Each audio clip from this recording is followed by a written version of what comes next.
Welcome.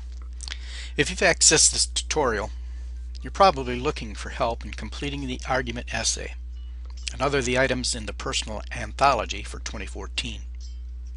In fact, the title for this video is Defending a Thesis, because that's what you're being asked to do. I'm sure you've had some experience doing that. Every time you try to convince your parents to let you stay out a little later at night, you're defending a thesis. As a reminder, a rough draft of this assignment is due on October 31st, and it's important that you meet that date. As I've told you in class, the drafted due dates earn 1/3 of the total points for any particular assignment, and not meeting the draft date will impact your grade overall when the anthology is submitted in December. As a further reminder, the timeline for the anthology, including the due dates for rough drafts, is available to you on the Moodle page under Topic 1. Now, a thesis, as you learned last year, is by definition a claim that a writer makes on a given topic. Ordinarily, I would provide you with some topic choices, and you would write your own thesis. But to save time and to get past the struggle of writing a thesis, which can take deep knowledge of a topic and be difficult, I'm providing everyone with the same thesis for this particular assignment. Another of the reasons for doing that is to get you to focus on the larger purpose of the anthology, reading outside your comfort zone. To defend this thesis, you're going to have to educate yourself on its complexities. You're going to have to read material that you might never have read on your own. Now, we all know that a thesis must be supported by evidence. That evidence has to come from research, because the truth of the matter is that your reader's not going to be interested in an unsupported opinion. Every one of us has some intuitive opinions we've gathered as part of the experience of living. But oftentimes those opinions can be easily refuted by a counter-argument that's based in fact and not intuition. Your job here is to provide the best argument you can provide, and the only way to do that is to educate yourself before you write. So let's take a look at the thesis you're defending. Teens who commit acts of violence are a reflection of a government that promotes violence in its actions at home and abroad.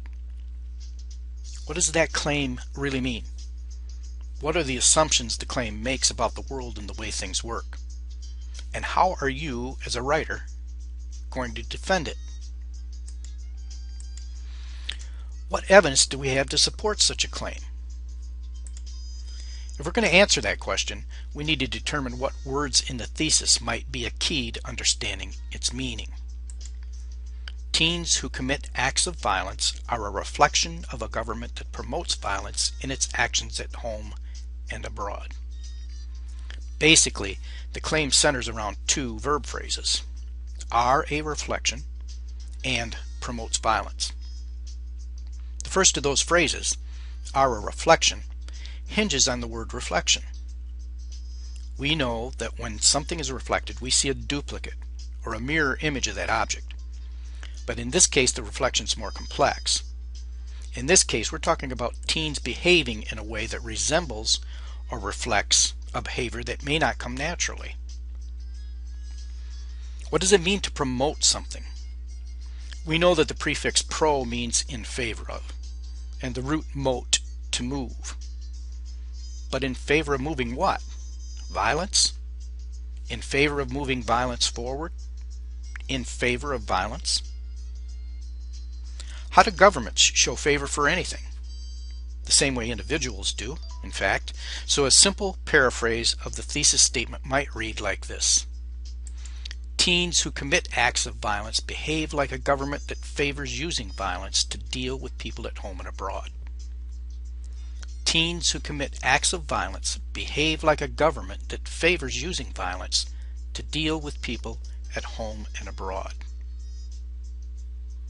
Now, there's one basic assumption that this thesis makes involving teens who act violently. If they're reflecting the actions of their government, they're learning that violence is an answer when we're faced with a problem. So the fundamental question you need to answer first is violence a learned behavior? Are people born violent, or do we learn to be violent by watching others? The only way to find that out is by doing a Google search, and it doesn't have to be worded the way that this one is. You can express the idea in other ways, but I want to remind you here that any source that answers that question for you needs to be cited on the Anthology's Works Cited page. Whatever the answer to the question might be, it's not of your creation, so you have to give credit to the party responsible for providing the information. In order to do that, as it tells you on the screen, you need to copy and paste the URL of your source into EasyBib and let EasyBib create the correct MLA citation for you. Copy and paste the completed citation to your Works Cited page, and you've accomplished another of the tasks you need to complete in finishing your anthology while answering an essential question necessary to your writing. Another of the issues raised in the thesis is the nature of teen violence. Do teens commit acts of violence? Seems like a question for Captain Obvious, but it's still important to your essay that you provide facts, real examples of teens that have committed acts of violence. There are lots of them, so find one that you can connect to your thesis. And again, cite the source. Save yourself some time later and do the job once. As for making the necessary connections to your thesis, you need to, on the other side of the thesis, look for examples of how the government of the United States could be promoting violence at home and abroad. This too is a research question, so ask yourself, are there examples of the government responding to protests by its citizens violently? Does the government of the United States sell weapons and military hardware to foreign governments? What do the buyers of those items do with them after they're purchased? Has the government of the United States ever invaded another country because that country didn't behave the way we thought they should? Has the U.S. government ever invaded another country because we disagreed with that country's politics? Answer some of those questions and use them to inform your argument. And don't forget to cite your sources. Ultimately, of course, you have to put everything together that you've learned about the topic in order to successfully defend the thesis. How you do that depends on how well you organize what you've learned and how well you communicate through the word choices you make. Your grade will be a testament of how well you manage those tasks, but the 5-paragraph structure you were taught in classical literature lends itself well for organization. Introduce your topic with a simple sentence or a question related to teens and violence. Continue to define your topic with 3 or more sentences that add detail, and end your first paragraph with the thesis. Teens who commit acts of violence are a reflection of a government that promotes violence in its actions at home and abroad. The number of body paragraphs you end up with ultimately depends on the transitions you use between paragraphs, but you should have at least 3. One that makes the argument that violence is learned. Another that discusses the violent ways some teens react to the world around them and why. And a third that makes the connection between the actions of government and the behavior of some of its youngest citizens. Remember that your conclusion should begin with the paraphrase of the original thesis and end with a brief summary of your best ideas from the body.